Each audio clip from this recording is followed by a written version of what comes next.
Hello students, good morning. आज हम आपके सिलेबस इंग्लिश के फुटप्रिंट्स विदाउट फीट के सेकेंड चैप्टर, जिसका नाम द थीव्स स्टोरी है, इसकी समरी आपके सामने लेकर आए हैं। इसके पहले मैंने आपको फर्स्ट चैप्टर के बारे में बताया था, जिसका नाम द लॉस्ट चाइल्ड था। इसमें कहानी एक चोर की है, जो चोरी करने के लिए एक अनिल नाम के व्यक्ति से मिलता है। कहानी शुरू होती है पहले पॉइंट से। इसका नाम है चोर के द्वारा अनिल से मित्रता बनाना। जो चोर है वह एक शातिर चोर है, उसका नाम अनिल है और वह मात्र 15 साल का है। जब वह अनिल से मिलता है तो उस समय वह कुश्ती देख रहा होता है और अनिल की उम्र लगभग 25 साल की है और बिल्कुल ही दुबला पतला शरीर वाला है। वो जो चोर है वो बड़ी जल्दी ही अनिल को अपना मित्र बना लेता है। वह उसे अनिल को अपना नाम हरि सिंह बताता है। चोर अनिल को अपना नाम हरि सिंह बताता है और हरि सिंह बताने का कारण है क्योंकि वह हर महीने अपना नाम चेंज करता रहता है, बदलता रहता है, ताकि जिस भी मालिक के घर पे वो चोरी करता है या पुलिस की शिनाख्त से बचने के लिए वो अक्सर ऐसा करता रहता है, हर महीने बदलता रहता है। उसके बाद अनिल चोर पर विश्वास कर लेता है। दूसरा पॉइंट है चोर का अनिल के साथ रहने आना। अनिल के साथ, अनिल के पीछे पीछे चोर उसके पास आता है। अनिल को देखकर वो बार बार मुस्कुराता रहता है। अनिल द्वारा पूछे जाने पर चोर बताता है कि मैं आपके लिए काम करना चाहता हूँ। तब अनिल कहता है कि काम तो ठीक है, लेकिन मैं तुम्हें उस काम के बदले बिल्कुल पैसे नहीं दे सकता। तो चोर कहता है कोई बात नहीं, अगर आप पैसे नहीं दे सकते तो मुझे प्रत्येक दिन भोजन देने की व्यवस्था करें ताकि मैं आपके लिए काम करता रह सकूं। इस तरह से वो उसके साथ उसके घर पर चला जाता है। चोर बताता है कि वो अच्छा खाना बना लेता है। अनिल कहता है कि वो उसके लिए खाना बनाया और वो उसको खाना खाने के लिए देता रहेगा, उसके लिए वो काम करता रहे, कोई दिक्कत नहीं है। तो वो उसके साथ उसके घर पर चला जाता है। वहां जाकर चोर अपने घर पर लेकर जाता है, जिसका जो मकान है वो जमुना स्वीट शॉप के ऊपरी बिल्डिंग पर है। वहां जाकर अनिल चोर को बरामदे में रहने के लिए उसको जगह देता है। रात में चोर उसके लिए खाना बनाता है, लेकिन वो बिल्कुल भी अच्छा नहीं होता, जिसे वह कुत्ते को डाल देता है। वह चोर को हटाना चाहता है अपने पास से, लेकिन चोर वहां से जाने के लिए तैयार नहीं है। तब अनिल मजबूरी वश उसे अपने साथ रखने लगता है।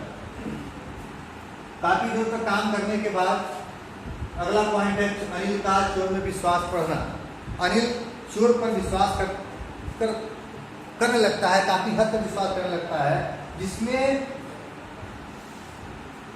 अनिल जो है अनियमित तरीके से पैसा कमाता है। तो उसे कमाई की रोज कमाई की गारंटी उसके पास नहीं होती, रोज उसको पैसे ही मिले। लेकिन एक दिन वह अपने साथ नोटों का बंडल लेकर आता है और चोर को बताता है कि एक प्रकाशक ने उसकी सारी किताबों को खरीद लिया है और इस तरह से उसे आज इतने पैसे मिले हैं।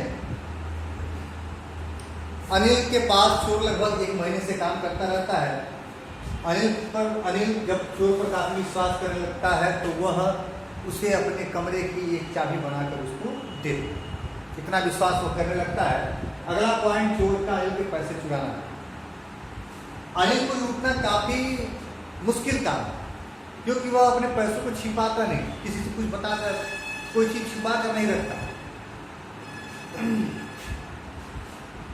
लेकिन चोर अनिल के पैसे चुराने के लिए बिल्कुल ही तैयार हो चुका है। वह देखता है कि अनिल ने सारे पैसों को अपने गद्दे के नीचे बंडल को रखा हुआ है। वह चाहता है कि वह धीरे से उस पैसे को निकाल ले और रात के 10:30 बजे लखनऊ के लिए कोई एक्सप्रेस ट्रेन पकड़ ले। वह धीरे से जाता है और उसके नीचे से पैसों को निकाल कर वह घर से निकल जाता है। फिर उसे उस पैसों को अपने पजामे के नारे में बांध कर, जो 50 रुपए के नोट लगभग 600 रुपए थे, वह लेकर आराम से स्टेशन पर आकर बैठ जाता है, लेकिन बिल्कुल भी वह खुश नहीं है। इस बार अपनी चोरी से वह बिल्कुल खुश नहीं है, क्योंकि उसे लगता है कि उसने एक शरीफ आदमी के घर में लूट की। अगला पॉइंट आता है चोर का के बारे में, चोरी के बाद सोचना। चोर अब बैठकर वहीं पर प्लेटफॉर्म पर बैठकर गिरजाघर के पास, चर्च के पास जाकर चुपचाप बैठा रहता है और इनके बारे में सोचता रहता है कि वो कोई लालची व्यक्ति नहीं है, दिखावटी व्यक्ति नहीं है, और उसके पैसे गायब हो जाने से वह दुखी नहीं होगा।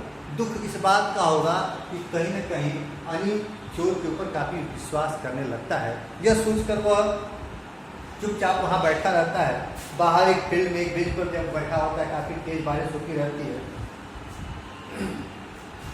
इस तरह सोचते सोचते काफ़ी रात हो गई होती है। उसके बाद चोर का वापसी का निर्णय, काफ़ी सोचने विचारने के बाद उसे लगता है कि उसने यह काम गलत किया है। उसे इस चोरी करने के बाद बहुत ज़्यादा इनकम नहीं होने वाला, कोई बहुत ज़्यादा फायदा नहीं होने वाला। इसलिए वह क्या करता है कि उस पैसों को वापस करने के लिए निकल पड़ता है और चाहता है कि वह एक चतुर इज्जतदार और व्यक्ति बनेगा, लिखना पढ़ना सीखेगा। अब चोर का पैसे वापस लौट, जब वह वापस लौट कर घर पर आता है तो देखता है कि चुपचाप अभी भी सो रहा होता है।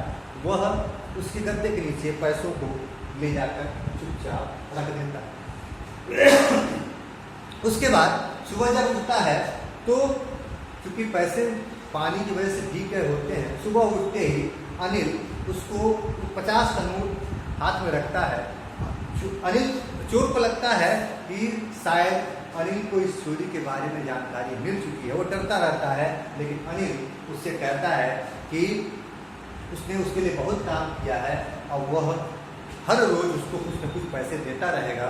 इस तरह से उस चोर के अंदर एक परिवर्तन आता है और वह धीरे धीरे उस अनिल के साथ रहकर बैठकर अब उससे कुछ न कुछ लिखना सीखना शुरू करता है और इस तरह से उसके अंदर एक अलग प्रकार का परिवर्तन आता है और उसका व्यवहार मित्रत्व में आता है। यही कहानी है द थीफ्स स्टोरी, एक चोर की कहानी।